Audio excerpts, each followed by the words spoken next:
if you are overseas and on the move, US listeners can access us at 712-832-8001. And if you are in the UK, 0330-332-6541, or join us by the Love 101 FM app that can be downloaded from the Google Play Store or the Apple Store. You can also join us on Love 101 FM Facebook and YouTube Live. That is Love 101 FM Facebook and YouTube Live. In the first watch today, the whys and implications of the vote for assisted deaths in England. And in second watch, the irony of men fighting to get women's rights. For our social media question, we ask, would you vote for the right to assisted deaths? Why or why not? Share your response in our Love 101 FM Facebook page and YouTube channel, and also on WhatsApp, 876-9973-125, using the hashtag The Morning Watch. We'll share your response later on the program, but first, here's a quote. All right, this one says, your light may irritate a lot of people, shine anyway. Shine anyway. Shine And anyway. one of these unknown authors. Somebody said it. Somebody said it. Somebody Good morning, said it. Chicago. Good morning. The first watch. We'll be back after this break.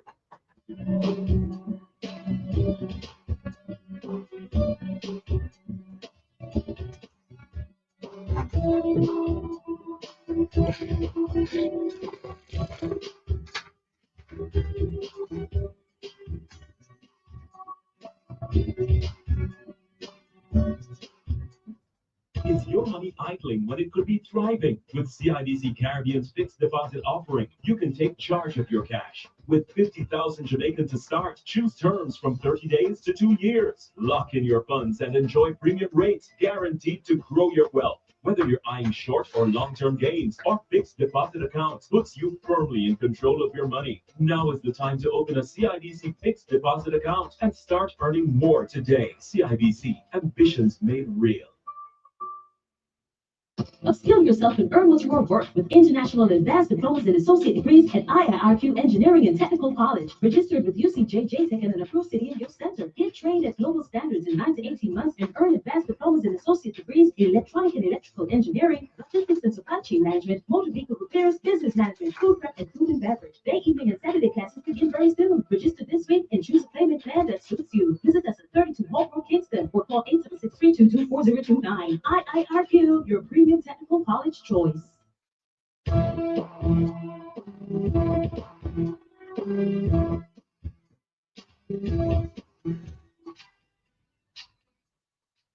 Welcome back to the Morning Watch. I'm your host, Stokeley Marshall. Members of Parliament in England have voted in favor of legislation to legalize something that is called assisted dying. Assisted dying. The vote was 330 in favor to 275 against. So 330 members of Parliament voted in favor of this law and 275 persons voted against it. We have as our guest this morning to help us to unravel what this is all about, Dr. Wayne West. He's the chair of the Jamaica Coalition for a Healthy Society. And we also have Sharon P. Scott, who is First Lady of the New Testament Church of God, Dayspring, Mitcham, London, England, President of the Women's Disciple Ministry, and Senior Program Manager in the National Health Service, NHS, London, England. Good morning, Dr. West. Good morning, Sharon P. Scott. Good morning. Good morning. Good morning. Good morning. Let's start with you, Sharon P. Scott. What is this legislation about? Are you in favor of it? If so, why? If you're against it, tell us why. And what are the general implications for such a law, Sharon P. Scott? Oh, wow. Right. So first, let me thank you for having me. It's a pleasure to be here, and hello to everyone, including the listeners. Right. So first, let me just acknowledge as well that assisted dying is both a highly debated, very real, and sensitive subject matter for many people today. So, Why is it um, sensitive? pardon? Why is it sensitive? It is sensitive because people see it as private and personal. Dying, the whole thing, people see it as something for them to decide to choose. It's not for the state to determine. So it's personal to them. What is assisted dying? Assisted dying is literally being assisted to die. But in this case, it's someone with a terminal illness. That makes a difference. Someone who's a terminal illness, well, if we speak specifically to the bill, which has gained 330 votes, I quickly want to say as well that it's in the first stage. It's literally just gone through the House of Commons. So it has to go to the Lords, and it has probably about another 5 iterations before it becomes law, which may take about another 2 years. So we won't be seeing any changes just yet. Therefore, the church community and other members of the wider community have an opportunity to influence what it looks like in the end. To influence what a law that will assist you to kill yourself looks like in the end? Absolutely, because when the way you said that, they have a way to, not that I'm in favor of it, not that I am. Let me just say that categorically. As a child of God, I'm absolutely not in favor of that. The church community, as I know it, the Pentecostal New Testament Church of God, I'd imagine, is not either. I mean, if we're not in favor of abortion, then I can't see us being in favor morally. A moral obligation not to be in favor for assisted dying, or any sort of suicide or euthanasia, any form of the above. But in the end, should this go through to the second stage and it becomes law, the process to that, people have an opportunity to speak to their MPs. The church community can pray and have it thrown out. Absolutely, we can influence the outcome of it. And again, as I said, should it go to become law, then there's that opportunity to ensure that the appropriate safeguards are in place. Because when you think of the implications, which may take a little while, but we can unravel or unpick at some point, there are so many implications around this. Where does it end? Is it the start of something more sinister? What are the implications for physicians who will be supporting this process? What does it do for trust? And Do then they you really understand as it's primarily a social matter as opposed to a clinical matter? We also have alternatives. We have a very well-developed palliative care service here in the UK. So there are so many things around this that it's very important that the dialogue is nuanced and robust, and the safeguards, although they're safeguards, we know that that's the ideal. They may turn out to be less than ideal in practice. So there are so many things to consider en route to whatever 2 years looks like, 2 years from now looks like. Sharon P. Scott, you're a very polite woman. Well, thank you. Dr. I did just Whitworth, say that sarcastically. I'm sure you're polite, but in speaking about what you just spoke about, you're very polite. Dr. Wayne West, chair of the Jamaica So funny. Coalition Society. Dr. West, what on earth is happening here, sir?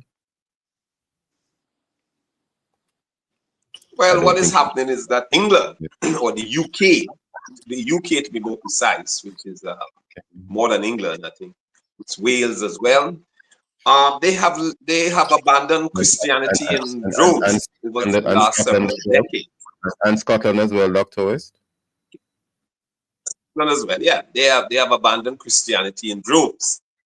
They are a much more secular society. I mean, the amazing thing, is that science has given us so much more reason to believe in God. But these Western democracies have abandoned Christianity in droves. And they are now, instead of making decisions based on the biblical worldview, which is a far superior worldview than to the secular worldview, they are now making decisions based on human desire, which is the contrast that the Bible gave us in the book of Genesis. Either you obey God or you follow your desire as Eve did. And when you follow your desires, human desires, and you end up making laws and creating fake rights, which suit that. But it tends to cause problems in the end. But it is a fact that human beings, we don't seem to learn from the effects on other groups. For example, this is something that has been taking place in places like Holland, the Netherlands, and as the lady said, Miss Scott, I hope I have the name right, said before, we don't know. Sometimes this sets you on a slippery slope, because if your worldview is flawed, you end up doing flawed things. And in Holland, for example, or the Netherlands, they don't only have assisted dying, they have what they call voluntary and involuntary euthanasia, in which people are killed even if they don't want to die. So that, what I'm saying is that we may be starting a process here that moves beyond.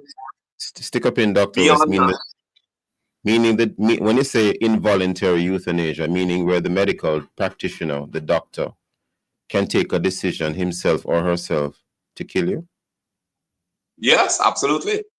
So yeah, so we, like I said, this all comes back to world view, how people see the world, and there are scenarios in which the proposed legislation in England and in the UK at the moment has all sorts of safeguards, but the reality is, as someone who is challenged that way testified, you actually end up sometimes being pressured to die. People say, look, you're occupying space, you're consuming resources, time to move on. And so those things are reality, and they are good.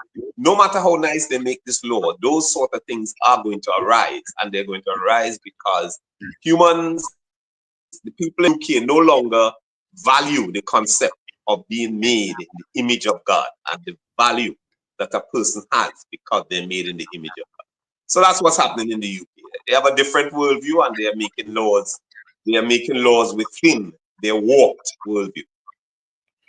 Can you tell us a little bit more about involuntary euthanasia in the Netherlands, Dr. West? In other words, for the doctor to make the decision that your life should end, what, if any, considerations does a doctor engage in relation to your medical state?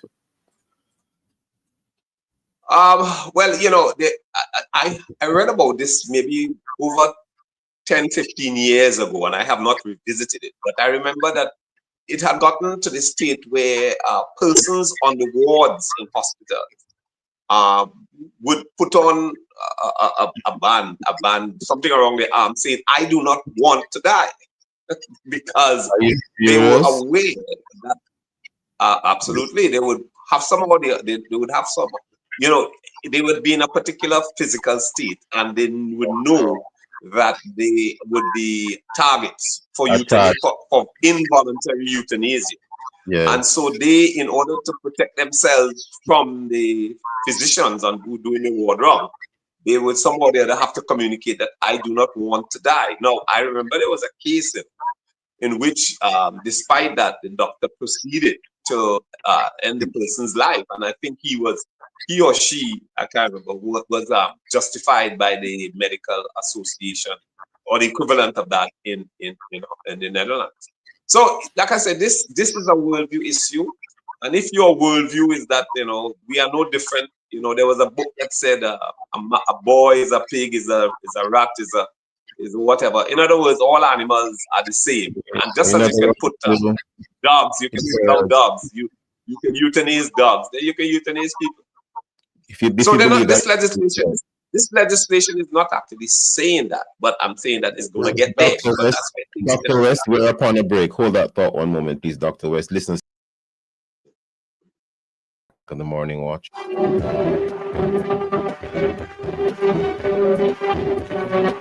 GK GK1 now introduces third-party motor insurance from GK General Insurance. Download and log into the GK1 app, then select one of 3 affordable third-party options, 25, 35, or 40,000 annually. But there's more. For a limited time, when you purchase a third-party insurance on the GK1 app, you get $1,000 in your GK1 wallet. Yes, money back just like that. One app, 3 motor insurance options from GK General Insurance. Download and insure your car on the GK1 app today. It's a one in a day and feel it. When the first start to ring,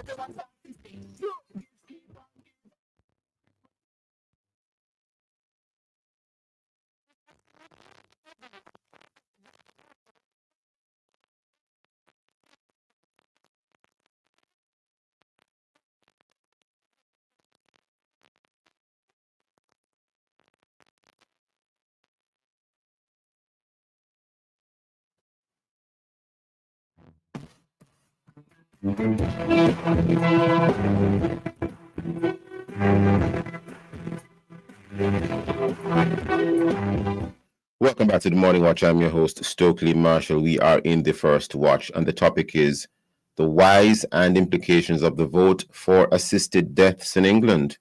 Our guests are Dr. Wayne West, Chair of the Jamaica Coalition for a Healthy Society, and Sharon P. Scott, First Lady, NTCJ Dayspring Mitcham, London, and also Women's Disciples Ministry President, as well as Senior Program Manager in the National Health Service, NHS London, England. Sharon P. Scott, we heard from Dr. West just before the break. I want to ask you quickly, do you have any challenges with this bit of legislation, although not in force, but has been voted in at the House of Commons, 330 to 275? You did indicate it might take about another 2 years before it becomes a law. It may need to go through a couple of iterations. First, it needs to go to the House of Lords before it can be the law of England. But you are also Senior Program Manager in the National Health Service, the NHS, the well-known NHS. Do you have any disquiet within yourself as a professional, if you care to share that? I know that Absolutely. it's Not speaking for the wider organization, but certainly speaking for myself as a practitioner, because prior to being a senior program manager, I worked as a nurse in Jamaica and for a couple of years here as well. So I am very familiar with seeing somebody at their end of life. I have, as part of my role, many moons back, have had to verify patients who were expected to die. And I have seen that journey. I myself had verified and certified them. Dr. West may be familiar with that procedure of verification of expected death in my role as ops manager. So I've seen that. I've seen what it looks like for the patient and for their relatives and for us as members of staff.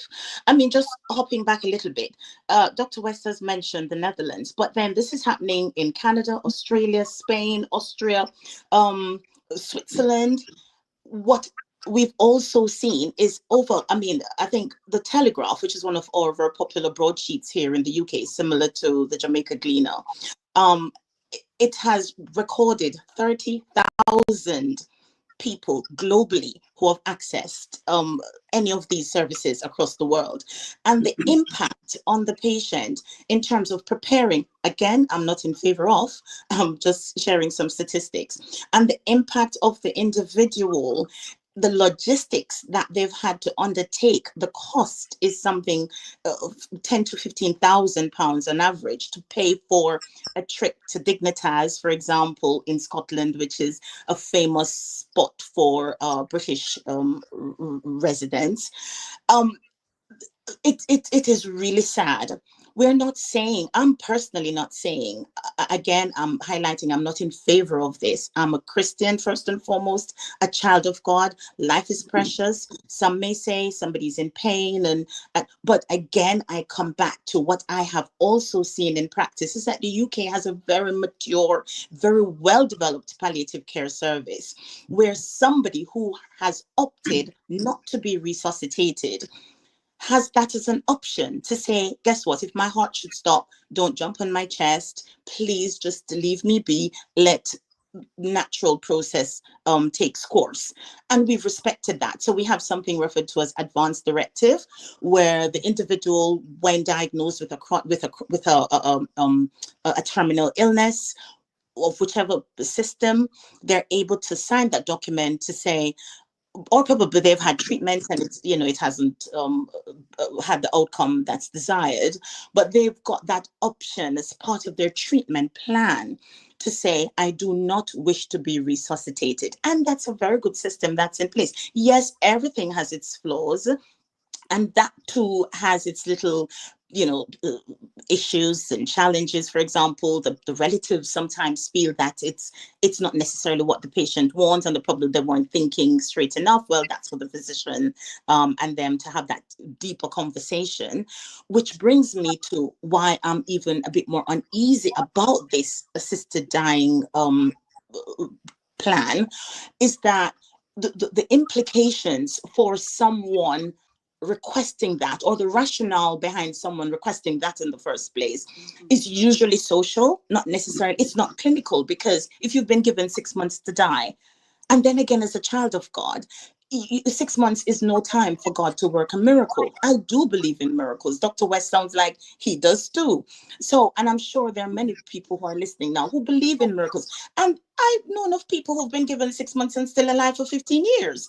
Then again, the individual can say to the physician, this is what I would like. Could you support me? I mean, obviously you have to be deemed psychologically stable, sane, mentally well to be able to have the first conversation, and then 7 days later, according to the proposed process, to have a second conversation with a different clinician who, again, you should be deemed mentally, psychologically fit and stable to take that decision. Then it should be verified by the court, by a magistrate, having seen 2 witnesses sign the document to verify this. And then you're given 14 days to consider if it's something you still want to go through with. I mean, and again, as Dr. Wester said, all those safeguards are in place and they're all the ideals, but we know that in practice, it can look very different. And those are my concerns. Where does it end? And yes, society is deteriorating. Sin, and the worldview and all things are going on at the moment. And some things are, as we know, going to get worse, some things going to get better. Unfortunately, that regard for life, that sanctity of life, that respect for life, we see it in the massive debate that took place in the US, voting for Kamala versus Mr. Trump. That sort of, it came down at some points to whether the woman has a right to commit an abortion or not. It's as if that's what you were voting for or against, and right now, this is what we're saying. And other things as well, but beg your pardon? And other things as well. And other things, absolutely. Yeah. I do agree. Thank you for that. Thank you. And other things as well. Right now, the conversation has to be quite nuanced, has to be robust, and the church absolutely has a responsibility to lend its voice and to enact the power that God has given us to change situations. And this is not impossible for God to change either. When you went through and you described aspects of palliative care and the no resuscitation protocol, as you indicated, to me, that's enough of a compromise already. So in a sense that one could make the case that a no resuscitation protocol or order or request is a form of assisted dying already, as it was or is. So to take it to the next step now of having legislation to formalize this in a broader way raises a lot of other questions. But I'll ask you this, Sharon P. Scott, because you did indicate, and not forgetting Dr. West, you did indicate that sometimes patients are in pain. And isn't that the challenge, Sharon P. Scott? Some persons are in serious pain. They can't take it anymore. But you can have situations where, isn't it sometimes maybe the medications that they're on that might be in part having side effects? And then sometimes the patient, when they're going through that state, you could have an altered mind state because of the level of pain that you're going through. You might just say, well, let me just die. Sharon P. Scott? And you're right, and it's not just pain. It's to do with how you see yourself, your self-esteem, your autonomy being eroded. It's Yes, your sense of self. Who am I anymore now that I'm debilitated with yes. cirrhosis, etc. But You're then stuck, you're stuck in a bed, you can't move. absolutely. But just to be very clear about what this law speaks to, it speaks to somebody who is terminally ill. So, not someone with a chronic illness, someone who is terminally ill and has been given by the physician 6 months to live. So, we Yeah. just want to be very clear so we don't muddle the waters. Because, of course, on a broader sense, then yes, you can say, this could happen and that could happen, which is already happening in these different parts of the world, as Dr. West has But mentioned. Sharon P. Scott, not to belabor the point, but suppose you have a doctor who is just very quick to pull the trigger and say, you have 6 months to live. Maybe in reality, you could have another year or two. But because they feel that they need to just ensure that they comply with some protocol, they just say 6 months to live. And That is an irresistible temptation for some people, perhaps, doctors, perhaps, Sharon P. Scott. well, that's what we're saying, that there's so many human factors that can come into play. And coercion, how hard is it to coerce some people? I mean, the implication just by passing the law, implies that the person should be bringing this to the table first and foremost, or possibly under pressure by a relative to bring it as an option to the table. A relative who might stand to benefit from the person dying too. The implications are huge. It's something for us to continue to talk. Yes, the husband who wants all of the wife's assets. You name it. Dr. West, where do we go from here in the time that we have left on the morning watch? Never enough time on the morning watch, sir. Where do we go from here? Jamaica has no such legislation, but is it that perhaps sometimes in an informal way we are engaging in this practice? The patient might whisper to the doctor, just let me die.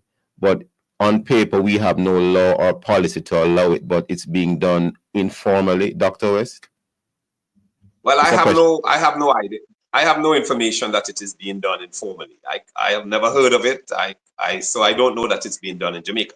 But I just want to bring out another thing that's happening in England. You see, one of the problems of these Western societies is that people are having fewer and fewer children, voluntarily or by abortion and so on. So the reality is that young people who are needed to support the older persons when they get older are not there. The numbers are just not there.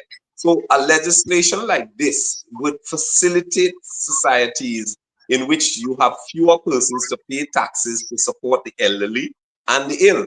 And I can anticipate as the population decline and they have less and less resources to take care of people. Euthanasia, involuntary, voluntary, assisted suicide will become more and more a part of the landscape of quote unquote I was going to say healthcare, but that's not healthcare. It's what doctors would be called upon to do because of the financial crunch. Dr. West, I'm cutting in, but Jamaica has a declining birth rate. Jamaica has declining birth rate. So we had a guest on about maybe 2 weeks ago who indicated that in the next 20 years, we will have probably a lopsided pyramid. I hope I'm not misquoting him, where you have less young people and more older people. I think that was the essence of what he was saying. So, because it sounds as if you're saying if you employ assisted dying or other such legislation, what it will allow is for less pressure on the pensions. Dr. West? Yes, absolutely. Like I say, it's going to start there, but remember the worldview is that a boy is the same as a rat, is the same as a pig, is the same as a dog, no different.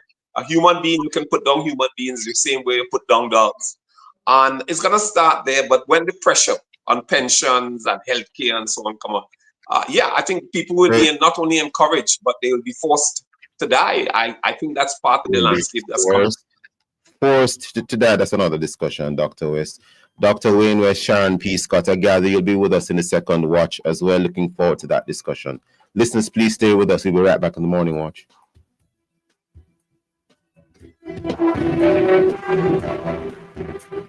The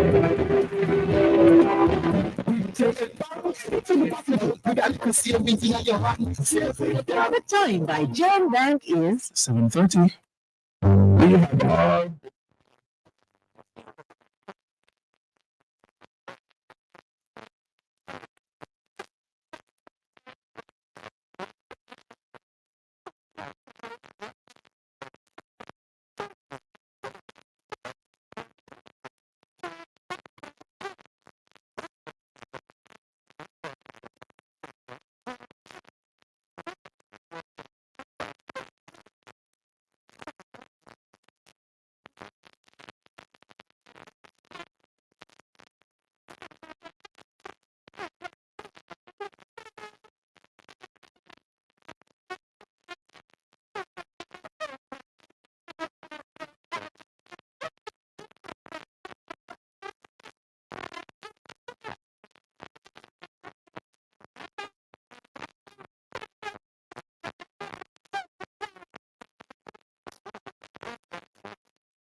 Listen to words of upliftment in Something More with Bishop Harold Blair, brought to you by the Faith Cathedral Deliverance Center.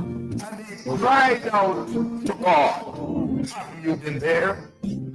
Have you been there when it seems as if you've been left all alone and no one cares for you? No one gives you a word of comfort or consolation.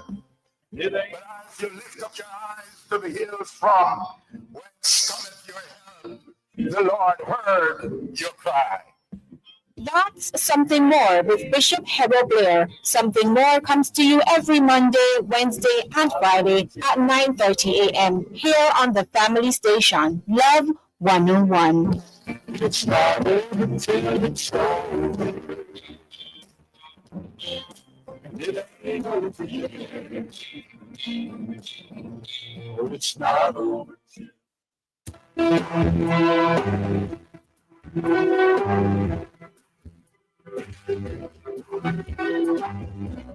Welcome back to the Morning Watch. I'm your host, Stokeley Marshall. Let's take a look now at the newspapers to see what Jamaicans and others are saying and doing.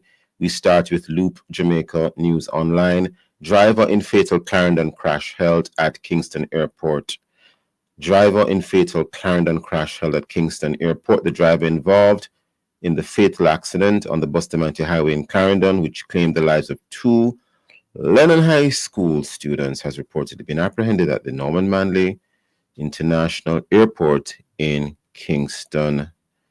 And condolences to the families of those two Lennon High School students.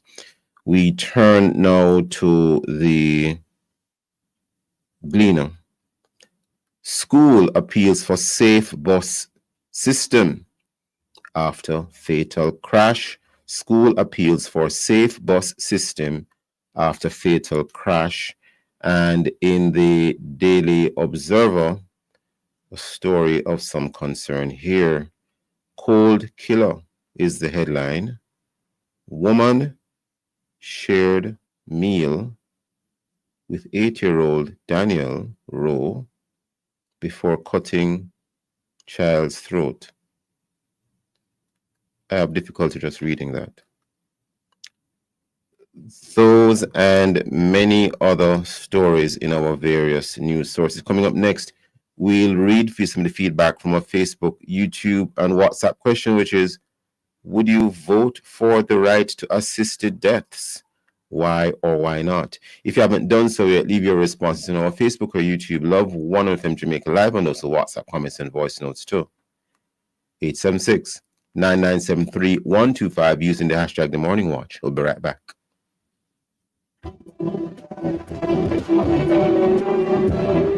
Win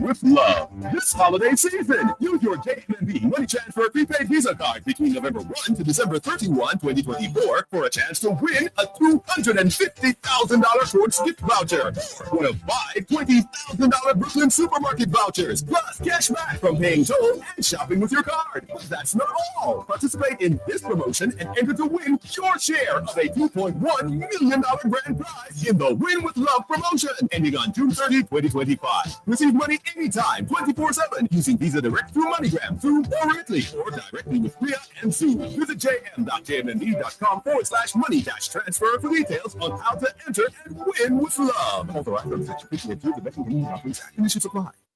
GK1 now introduces third-party motor insurance from GK General Insurance. Download and log into the GK1 app. Then select one of 3 affordable third-party options, 25, 35, or 40,000 annually. But there's more. For a limited time, when you purchase a third-party insurance on the GK1 app, you get $1,000 in your GK1 wallet. Yes, money back just like that. One app, 3 motor insurance options from GK General Insurance. Download and insure your car on the GK1 app today.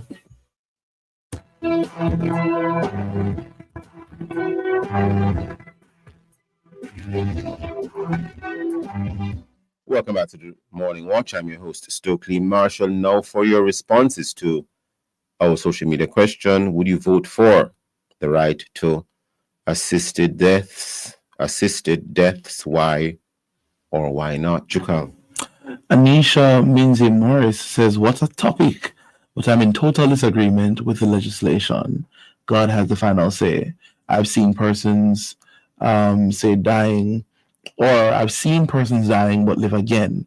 That's really not, it's not up for us to decide. God help us. I guess this will reach Jamaica.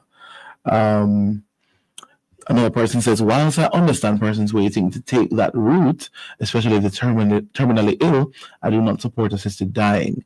It's an unfortunate situation to be in, but this would open the doors to serious issues in the future. Yes. And then this person, I don't say her name, Kim goes on to, applaud Sharon Scott to say she's very clear, knowledgeable, and balanced in the discussion. So that's what we have so far, yes. Yes, thank you so much for that, Jukal. And I noticed that Sharon P. Scott appeared to be making an equivalence between abortion of the unborn and assisted dying of those who are terminally ill, 6 months to live as they have been said to have. And I very much agree with that analogy, or that how she framed it. Because if you're for abortion, I think you're more likely to be in favor of something such as assisted dying, my thought. But we move right into the second watch. What are the implications of a law that tries to say that a person who is born a female is the same as a person who is described as a transgendered female, meaning someone who is biologically male at birth, but does whatever surgical and other things to, or even something cosmetic perhaps, to come across as female. And in the middle of that, the definition of woman is being disputed.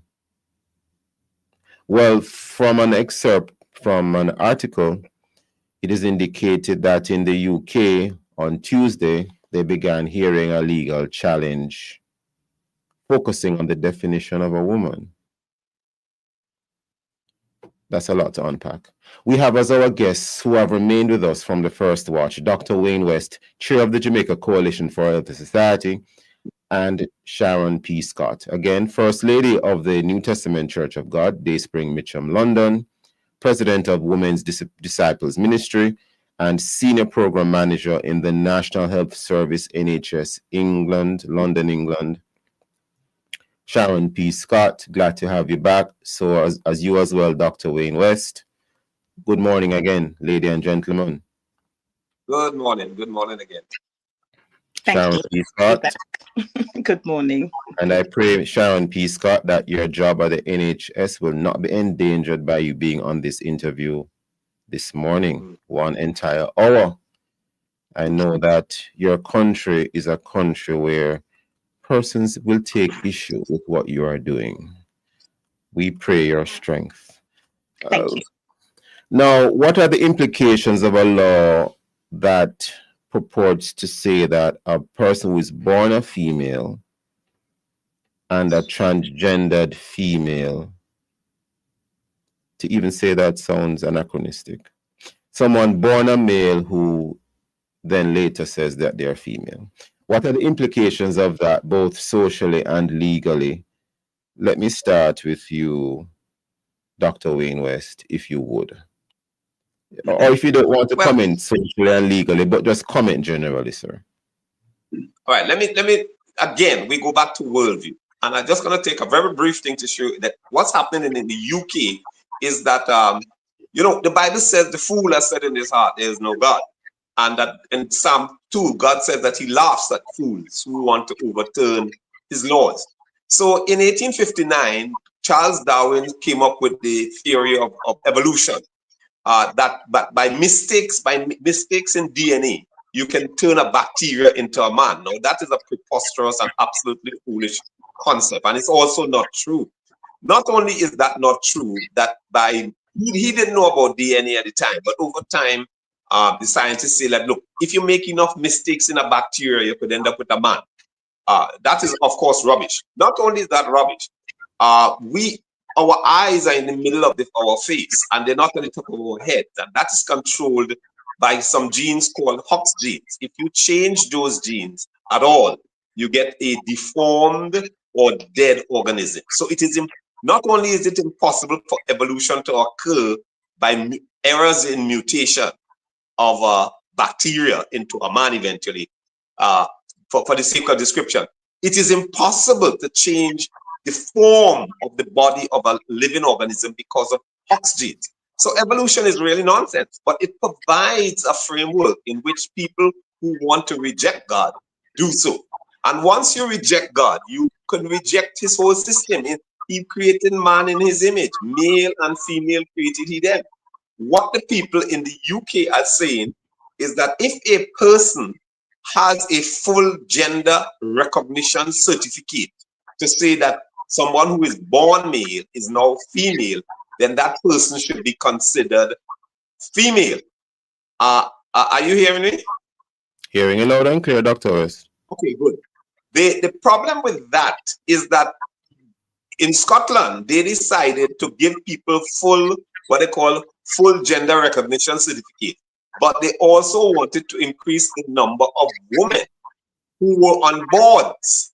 But if a man who now identifies as a woman is considered to be a woman, you can have a board with 50 transgender men, well, 50% transgender women and 50% males. And you would say that that board is half female or half women and half men. But of course, that is rubbish because they are all males. And that is the issue that the court is seeking to sort out, because having strayed into the area of the foolish and of saying that men, instead of saying that men who think they are women are mentally ill and need treatment, they are saying that men who think they are women are normal and should be regarded as women. So therefore, the whole concept of boards having 50% women and 50% men is now in jeopardy because of that foolish piece of legislation. Hold that thought 1 second, Dr. West. I want to bring in Sharon P. Scott before we head to the break. Sharon P. Scott, gender recognition certificate. This is something that you come across from time to time, or that you've heard of it? I have, and just to say, I mean, it has caused a number of challenges. And obviously I have to be very careful because transphobia is real, the same way misogyny is real. Hold that thought, Sharon P. Scott, because I know that, hold the thought 1 second. I'll explain more after the break. Listen, please stay with us. Very important discussion. We'll be right back on the Morning Watch. Everything that you have, everything that you plan. Take it down, anything possible. With a little savings in your hand. Save for your plan. Big go find the land of quotes and dreams in a plan. Save for your plan. Living your best life and making memories is priceless. But saving little by little is what. Stop wishing you could with your Gen Bank savings.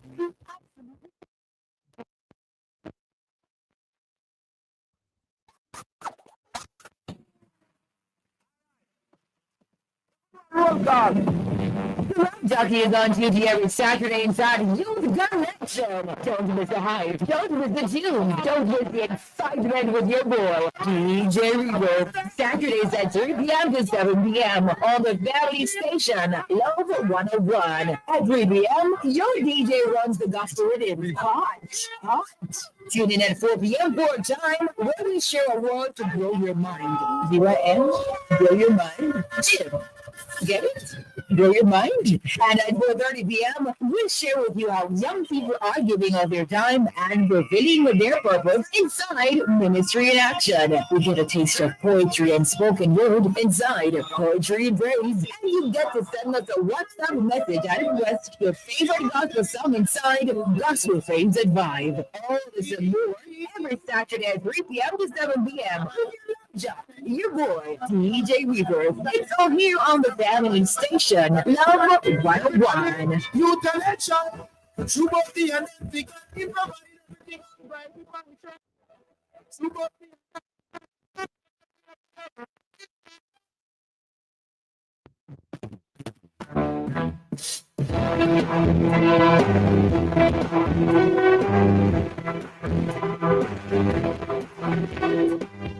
Welcome back to the Morning Watch. I'm your host, Stokeley Marshall. We are in the second watch, and the topic is the irony of men fighting to get women's rights. The irony of men fighting to get women's rights. Our guests are Dr. Wayne West and Sharon P. Scott.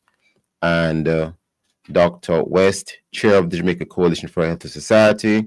Sharon P. Scott, First Lady of NTCG, Day Spring, Mitcham, London, England, Women's Disciples Ministry President and Senior Program Manager in the National Health Service, NHS of London, in London, England.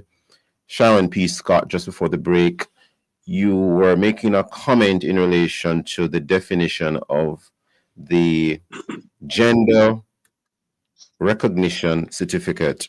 And in so doing, you made mention of misogyny being real and transphobia. Why did you say that? And would you like to define what you mean by transphobia in so doing? Because transphobia in terms of people. Sharon P. Scott. Can you hear me?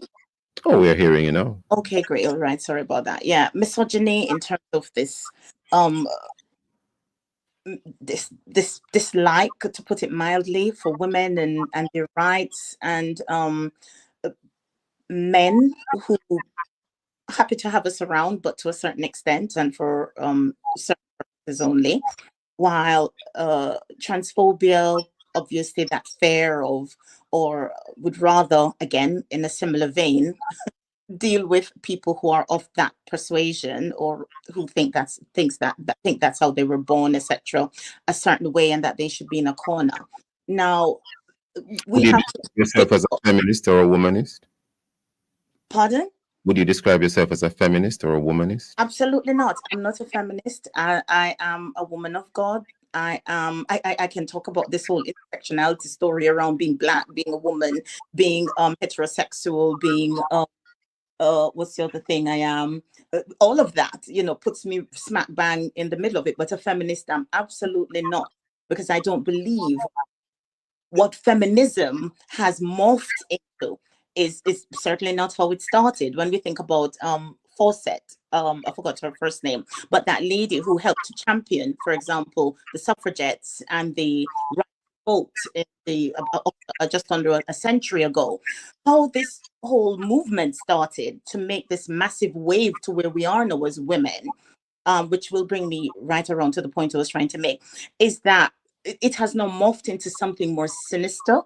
Different people have different versions of it, where they're thinking about rage against the patriarchy, and I do understand. I'm married. I submit. Anyway, that's a whole other story. Well, listen, feminism has different waves. You know, we're now. I think we're now at the third or the fourth wave, but absolutely, I think it's about 5 waves, girl, and all the rest of it. But you might be more correct. Yes, you might be correct. That's right. But a massive wave was what happened almost a century ago to really shove us in the limelight when we were given the right to vote.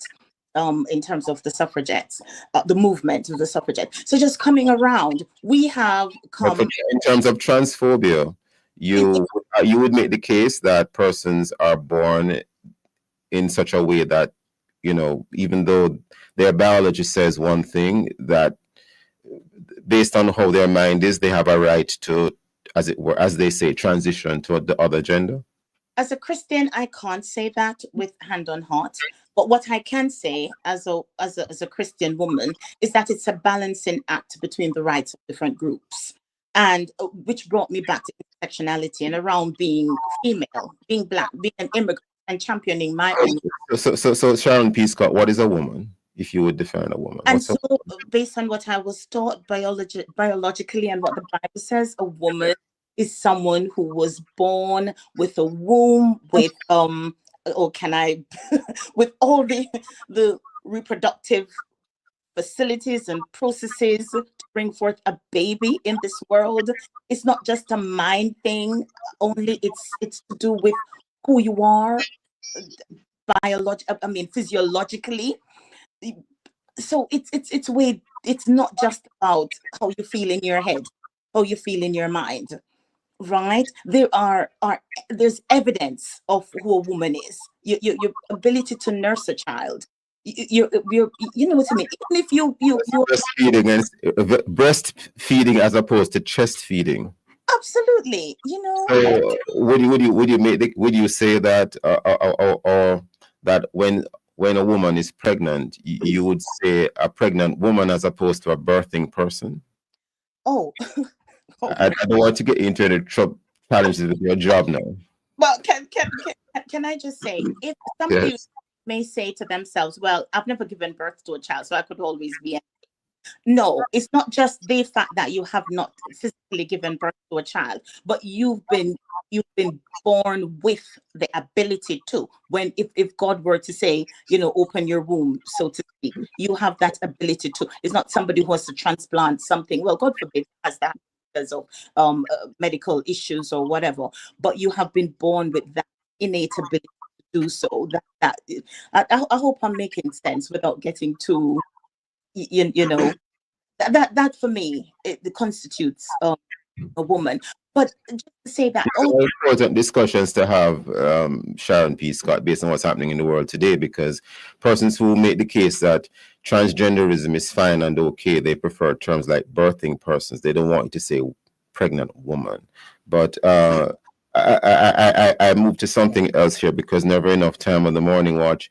Dr. Wayne West, this move afoot to muddy things, as it were, my word, in relation to the definition of a woman. Sometimes I ask myself the question, is there a movement towards deleting gender per se? Is there such a move to just deleting all gender? Because first of all, there was an attack on men.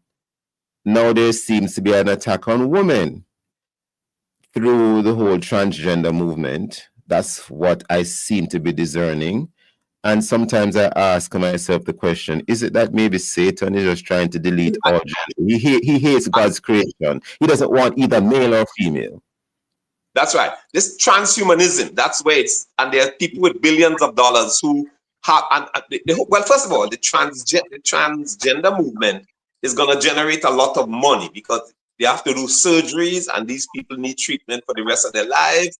So billionaires are investing in getting the transgender thing going because it's going to bring them billions of dollars for a very long time. Because a girl who cuts off her breasts and does all this bottom surgery will require medical care for the rest of their life. So if you want to make a lot of money, push transgender ideology and set up some medical practice to take care of the needs.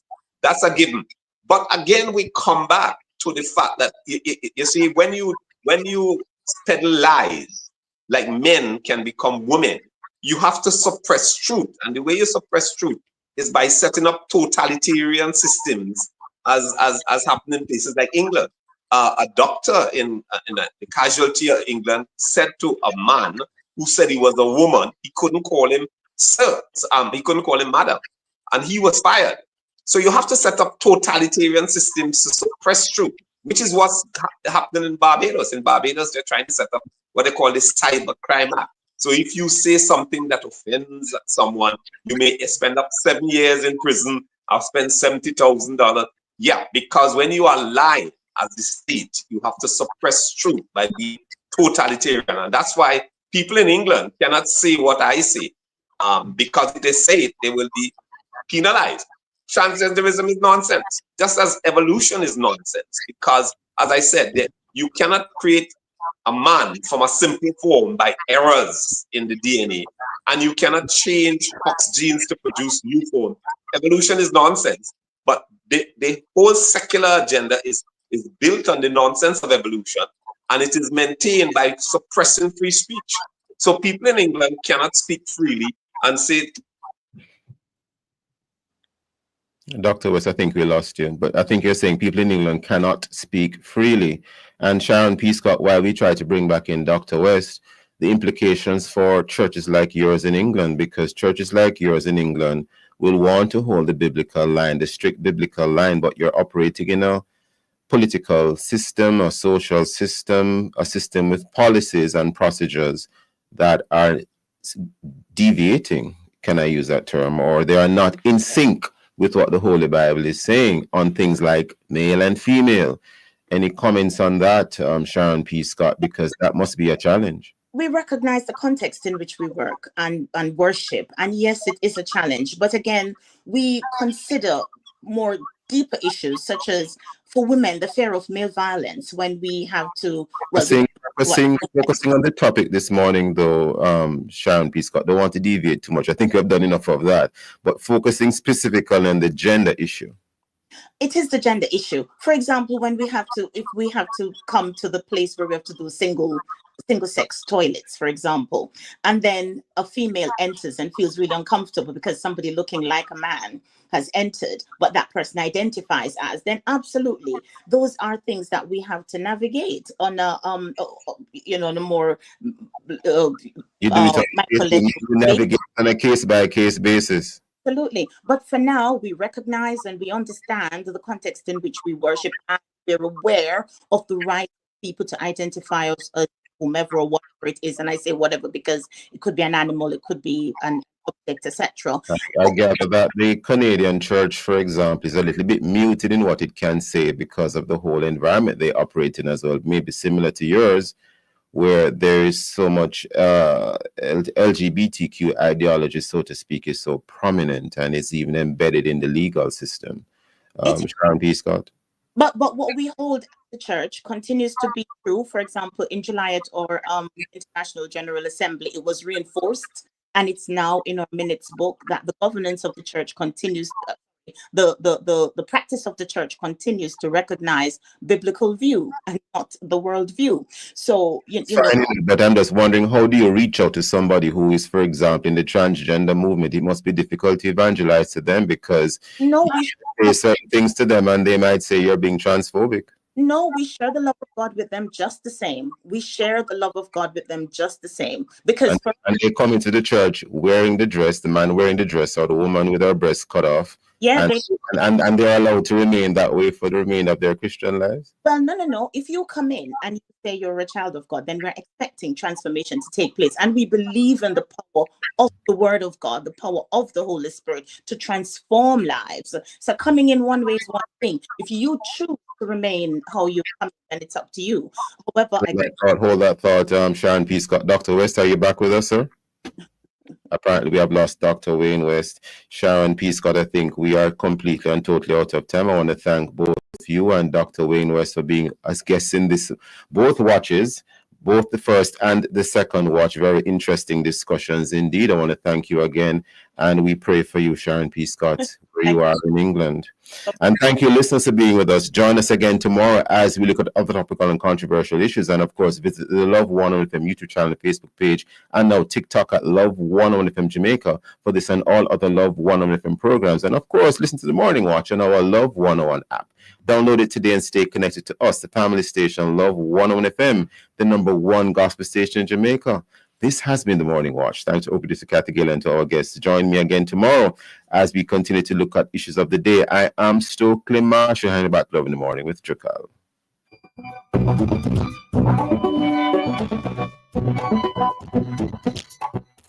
At the Ministry of Health and Wellness, we are committed to the values of care, compassion, excellence in service, integrity, teamwork, and innovation. And we work to safeguard the health of our nation. The time by the Ministry of Health and Wellness is 8:01 a.m. and you are now invited to listen to Forward in Faith, brought to you by the New Testament Church of God in Bayside, Portmore.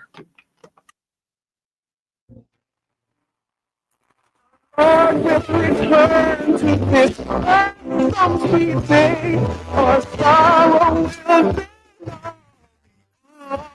gone. The Master so gently will lead us away to heaven's blessed glory.